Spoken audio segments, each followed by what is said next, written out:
sé que mi Cristo vive. En la palabra de Dios, la Biblia, hay un mensaje para ti, para mí y para toda la humanidad, el Evangelio de Jesucristo. Certeza es la razón, la existencia. Certeza es el alfa y omega. Un mensaje para ti.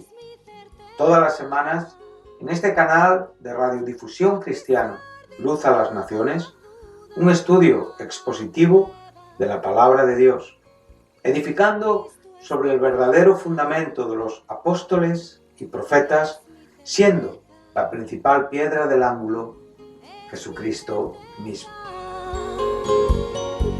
Que ni lo alto ni profundo. Síguenos en directo o en cualquiera de nuestros canales y recuerda que Dios tiene un mensaje para ti.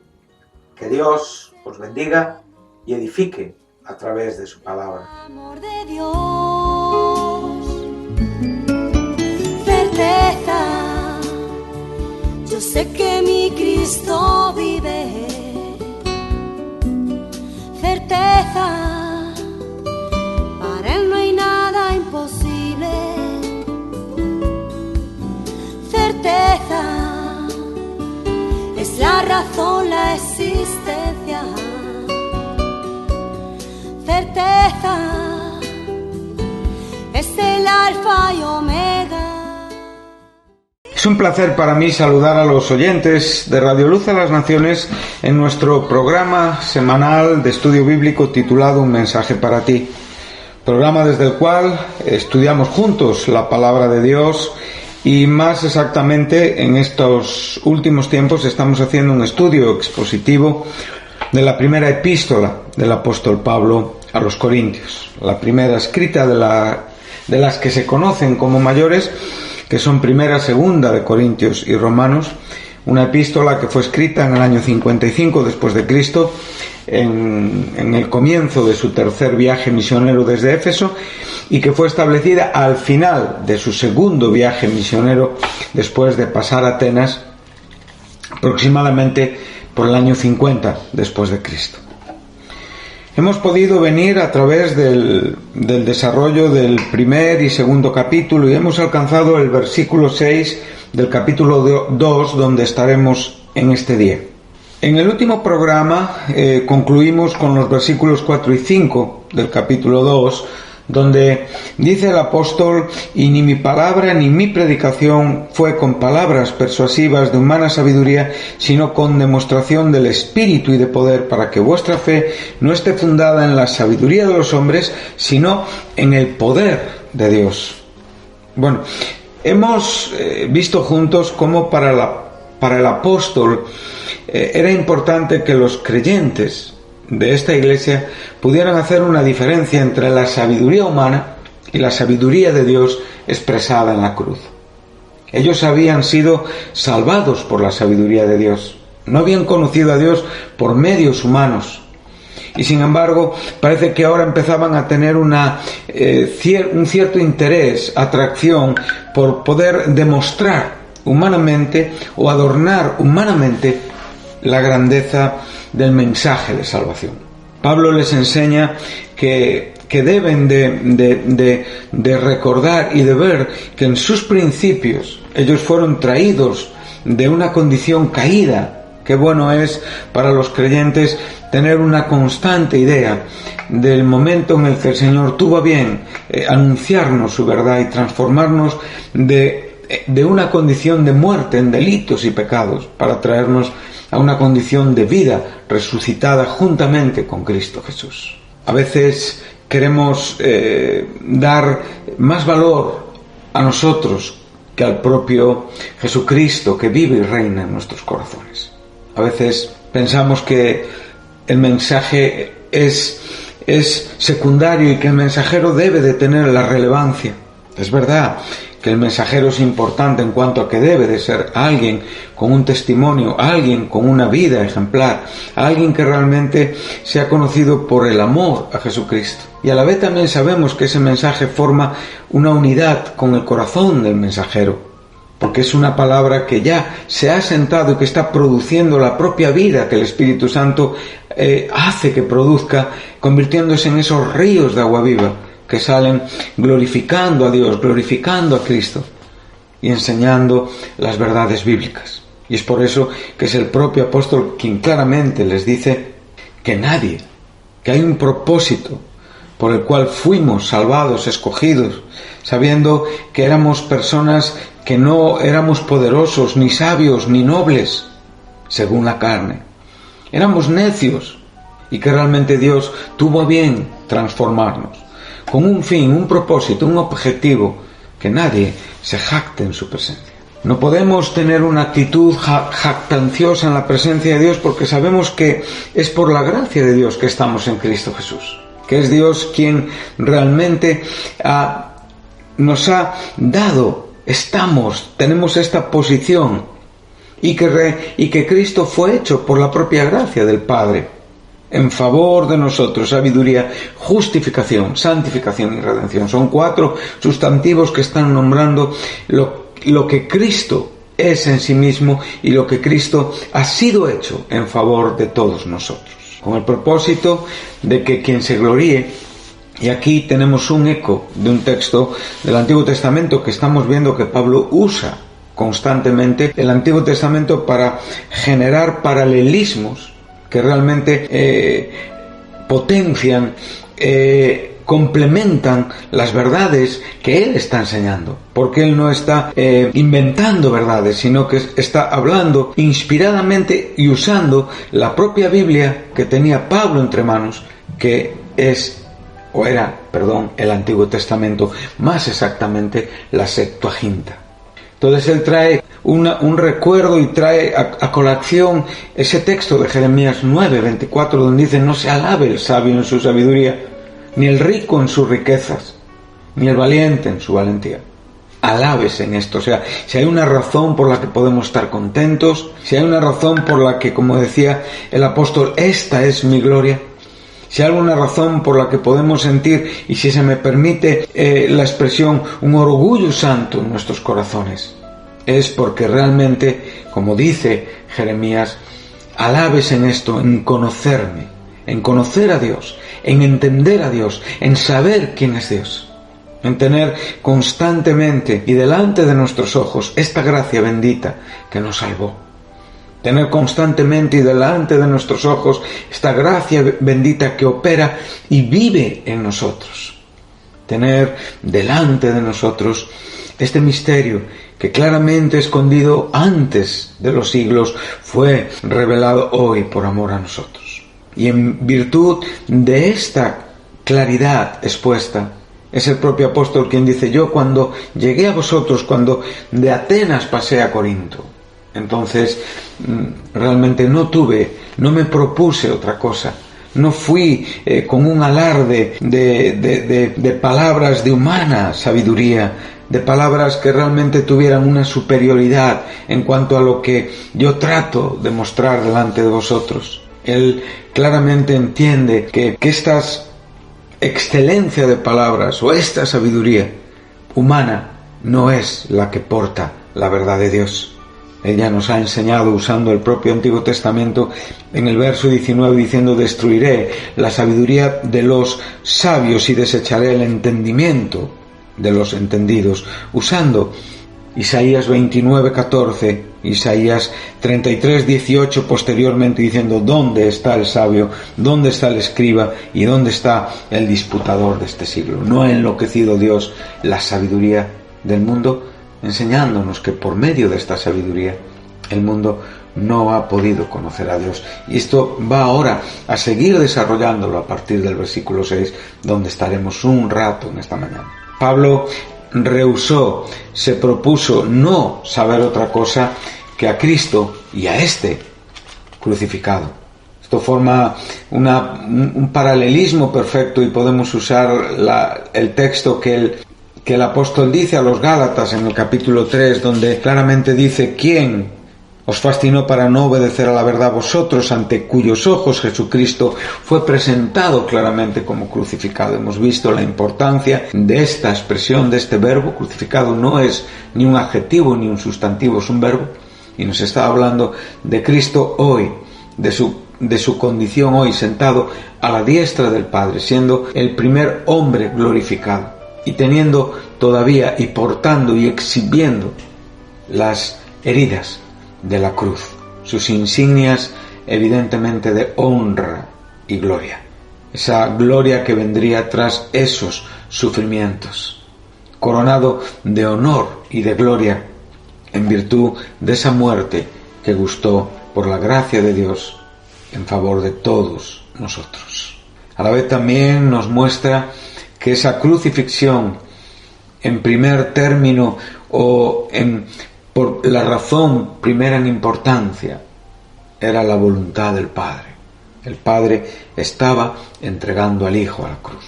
Y ese crucificado también nos habla de que Él estaba muriendo por nuestra redención. Y la causa por la cual Él estaba muriendo era nuestro pecado. Y es por eso que el propio apóstol está enseñándonos que Él estuvo con debilidad y mucho temblor. Y esa palabra, cuando un hombre vive en la presencia de Dios, tembloroso, temeroso, cuando no es jactancioso, cuando la razón de gloriarse únicamente es el Señor, entonces la predicación y la palabra nunca puede ser con palabras persuasivas de humana sabiduría, y ahí es donde hemos llegado para poder entrar en el tiempo del programa de hoy. Dice, con demostración del Espíritu y de poder. No estamos hablando de una exhibición, esa palabra demostración, que es muy curioso, que únicamente sale por primera vez aquí y única vez en todo el Nuevo Testamento, apodixis. Está hablándonos de una prueba inequívoca de lo que resulta de la predicación del Evangelio. O sea, estamos hablando de las vidas cambiadas de estos corintios, convertidos.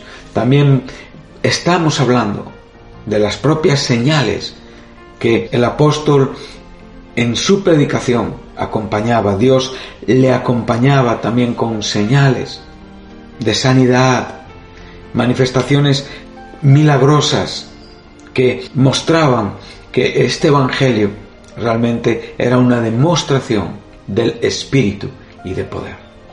Pero si hay evidentemente un milagro de milagros, es la transformación de vidas que están muertas en delitos y pecados a vidas que son resucitadas juntamente con Cristo Jesús, transformadas, traídas del reino de tinieblas al reino de luz admirable del amado Hijo. Por lo tanto, concluimos que la única esperanza para el hombre caído está en la gracia del Dios Padre, en la obra terminada en la cruz por la persona del Hijo y en el poder del Espíritu Santo. Aquí podemos ver la Trinidad, el Padre, el Hijo y el Espíritu Santo.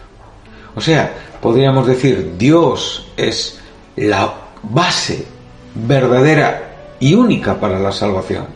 La única fuente donde nosotros podemos tener confianza es en la revelación de Dios, nunca en el descubrimiento humano, en la sabiduría de Dios, nunca en la elocuencia o en la lógica humanas. Por lo tanto, el Evangelio produce una respuesta, y es la respuesta apropiada que Dios pide de la humanidad.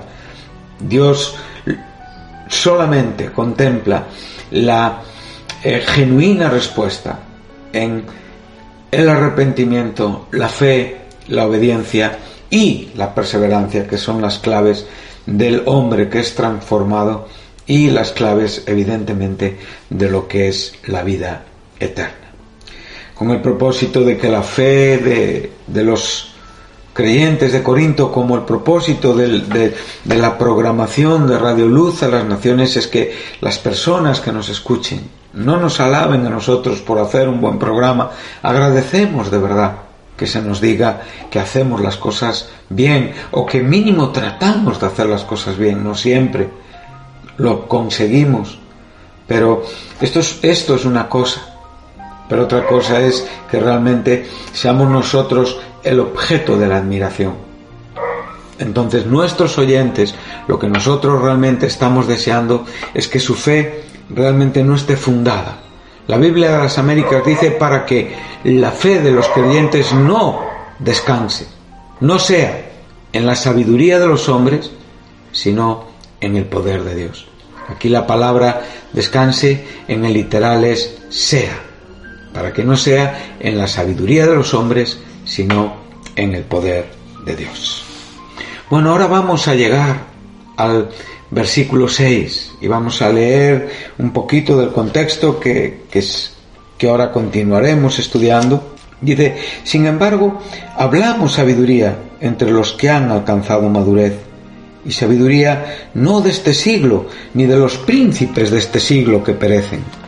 Mas hablamos sabiduría de Dios en misterio, la sabiduría oculta, la cual Dios predestinó antes de los siglos para nuestra gloria, la que ninguno de los príncipes de este siglo conoció, porque si la hubiera conocido, nunca habrían crucificado al Señor de gloria.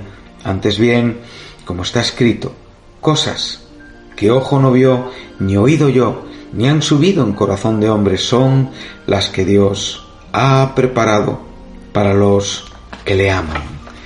Bueno, ahora el apóstol Pablo dice aquí una expresión sin embargo. Podríamos decir pero, o podríamos decir y, o podríamos decir también y luego. Entonces, este sin embargo nos viene a decir, pero hablamos sabiduría. Bueno, aquí podríamos tener un pensamiento un poquito diferente en cuanto a la intención de lo que el apóstol quiere decirnos. Los versículos 6 al 16 están formando una unidad que continúa hasta el verso 4 del capítulo 3. Y entonces este comienzo podríamos pensar, bueno, Pablo está usando aquí una cierta actitud sarcástica, donde está enfatizando o está mostrando el interés desmedido que los corintios ponían a la sabiduría humana y el punto de vista de ellos mismos de su madurez. Bueno, lo que está diciendo evidentemente es que esa sabiduría que ellos defienden y que ellos creen que comprenden les excluye porque la propia conducta de ellos no es madura, y por lo tanto están mostrando que esa sabiduría debe de ser comprendida por aquellos que están avanzando, que están creciendo en el propio desarrollo espiritual, que es, en cierta manera, el término maduro nos está hablando de completo, nos está hablando de, aquí podría ser una persona espiritualmente madura. O también podríamos referirnos, o aquí en este caso el apóstol, a esos creyentes recientes que Pablo vincula con esa actitud de división mundana que había dentro de la propia iglesia. Esto se nos va a presentar en los versos 1 al 4 en el capítulo siguiente, en el capítulo 3. Dice así la Biblia de las Américas: así que yo, hermanos, no pude hablaros como a espirituales, sino como a carnales, como a niños en Cristo. Y de nuevo dice: yo os di a beber leche, y aquí la leche es el Evangelio. Aquí lo que la leche representa, aquí la metáfora que aquí se nos enseña a través de la leche, o lo que aquí la leche está ilustrando, es el Evangelio. O sea, lo que el Evangelio es en su exposición. Y no alimento sólido, y el alimento sólido es la comprensión de la profundidad del Evangelio. Por lo tanto, cuando el Evangelio llega a nuestros corazones, nosotros recibimos una información en la que comprendemos un asunto importante y fundamental. Dios despliega la teología más maravillosa que ningún hombre puede comprender o ver, y que desata la admiración de los ángeles, y desata, como me viene ahora que estamos llegando a las épocas navideñas, ese gloria a Dios en las alturas que los propios ángeles entonan y cantan, ese coro celestial que viene entre los diferentes cantos que tiene el Evangelio de Lucas, cuando llegamos al verso 14, sí, y donde nos encontramos con ese gloria in excelsis Deo, que quiere decir gloria a Dios en las alturas y en la tierra paz, buena voluntad para con los hombres.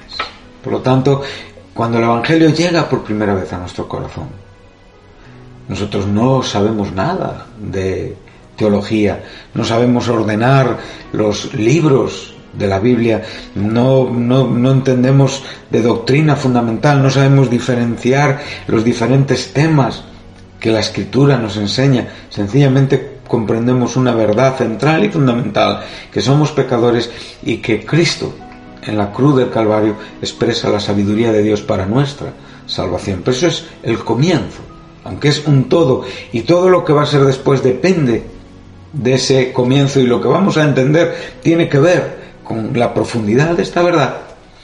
Evidentemente, cuando después avanzamos en el conocimiento de Dios, empezamos a experimentar ya la solidez de este alimento y empezamos a comportarnos como personas espirituales. Aquí es el término neumáticos, en contraste claro con la expresión carnales, que el propio apóstol después va a desarrollar con dos términos, sarquinos y sárquicos, y a la vez nos deja muy claro que nosotros no somos naturales, que es el término súgicos, que quiere decir el hombre natural incapaz de comprender los misterios espirituales de Dios.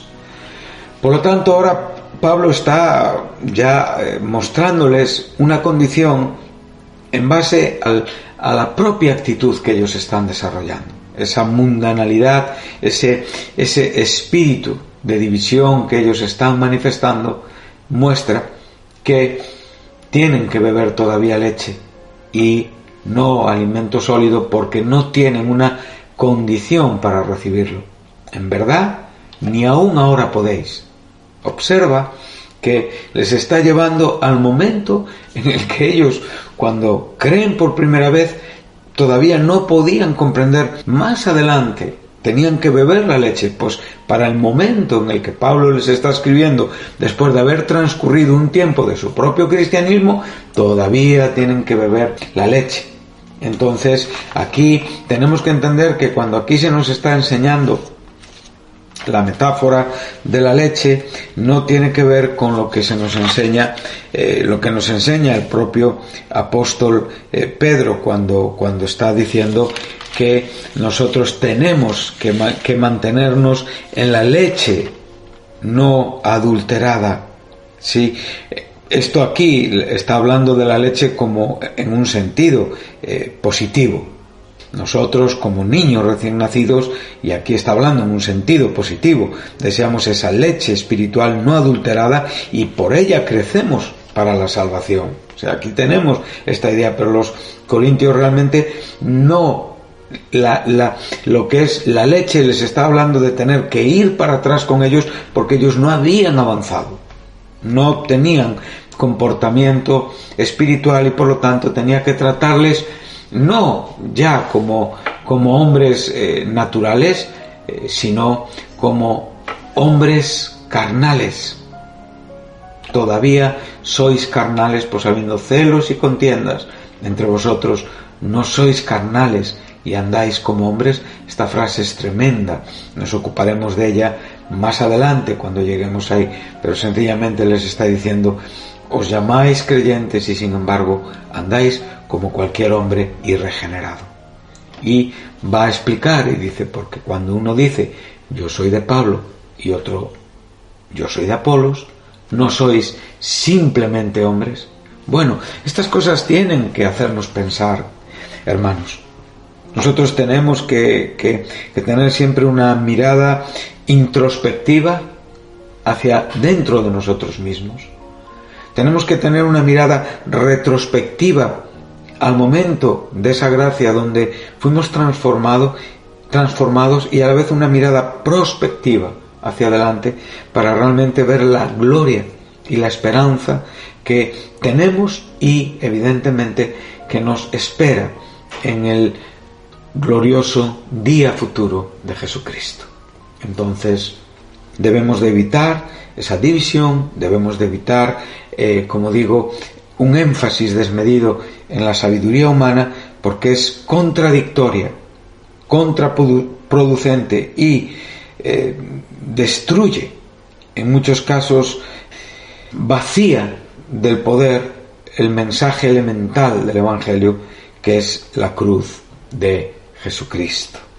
Y es por esto que el apóstol está diciéndoles: sin embargo, hablamos sabiduría entre los que han alcanzado madurez.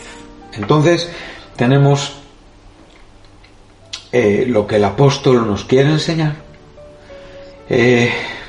Evitamos discusiones carnales, sino progresamos, entendemos, conversamos con aquellos que realmente han entendido esta sabiduría.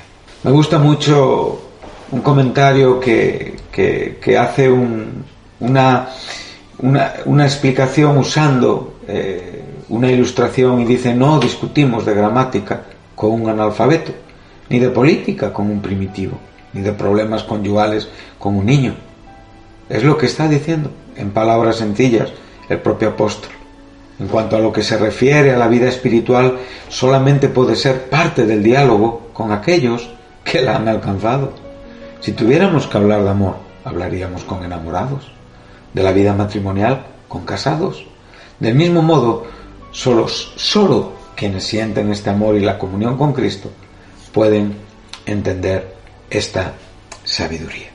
Bueno, creo que estamos llegando al momento donde vamos a concluir este programa para no ir un poquito más allá y quedarnos cortos, porque creo que en los minutos que nos restan creo que debemos de concluir bien lo que aquí hemos empezado. Bueno, una vez que ya hemos enfatizado esta expresión, sin embargo, hablamos sabiduría entre los que han alcanzado madurez, y ahora va a decir, y sabiduría no de este siglo. Y ahora Pablo lo que nos está enseñando es, en términos judíos, las dos edades o las dos eras, que en el concepto, digamos, de la idea religiosa judía estaba presente. O sea, la era actual, en la cual el judío la denominaba como la era mala, dominada por la humanidad caída, y evidentemente el siglo venidero, la era posterior, que iba a estar claramente marcada e identificada por la justicia, por la paz que estaba por venir, dominada y establecida por el Mesías esperado. Por lo tanto, sabemos que para los creyentes en ese cambio que el nuevo pacto produce entre la idea religiosa del judaísmo y los principios novedosos de gracia en el propio misterio del Evangelio que unifica gentiles y judíos en el cristianismo, entonces nosotros sabemos que esa era venidera, que ese siglo venidero ya ha sido iniciado con la presencia del Mesías, que es Cristo Jesús. Él ha dado inicio al siglo venidero, ha dado inicio al reino de Dios. También sabemos que este siglo venidero tiene un desarrollo y que se manifestará y se establecerá en una manera mucho más perfecta por Jesucristo, por el regreso del Mesías en su segunda venida, para establecer ese reino de justicia y de paz que tenemos en el futuro escatológico que dará haciendo, y no la sabiduría de este siglo. Él está hablando de todo lo que tiene que ver con la sabiduría terrenal, tanto en la idea judía como en la propia vida humana que Pablo podía contemplar. Y por lo tanto esto presupone y muestra el cambio entre lo que es el tiempo anterior y ese tiempo posterior que tiene que ver con la sabiduría de Dios, no de este siglo ni de los príncipes de este siglo, aquí los gobernantes de este siglo que perecen. Me gusta mucho cómo lo presenta la Biblia de las Américas, que van desapareciendo o van pasando. Bueno, pues hasta aquí el programa de hoy, queridos oyentes. Les animo a que se gloríen en el Señor, les animo a que veamos juntos, gracias a Dios, por compartir esta gloriosa sabiduría declarada en misterio, presentada por el testimonio de Dios, por el Evangelio de Jesucristo, esta sabiduría que, como digo, no es de este siglo, ni de los príncipes de este siglo que perecen, que van pasando, sino que es una sabiduría perfecta, eterna, constante, permanente, que nunca dejará de ser, que nunca dejará de existir, que siempre prevalecerá y que en la eternidad futura disfrutaremos de la presencia de Dios como una consecuencia de haber conocido, comprendido y aceptado esta sabiduría expuesta por Cristo Jesús en la cruz del Calvario. Que Dios les bendiga y les espero en el próximo programa. Gracias.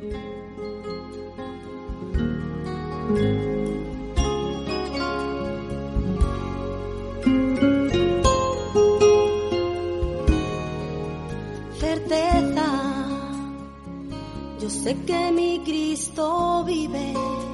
Hasta aquí nuestro programa de hoy, un mensaje para ti. Si te gustó, si estás interesado en conocer más a Dios y saber más de su palabra, llámanos.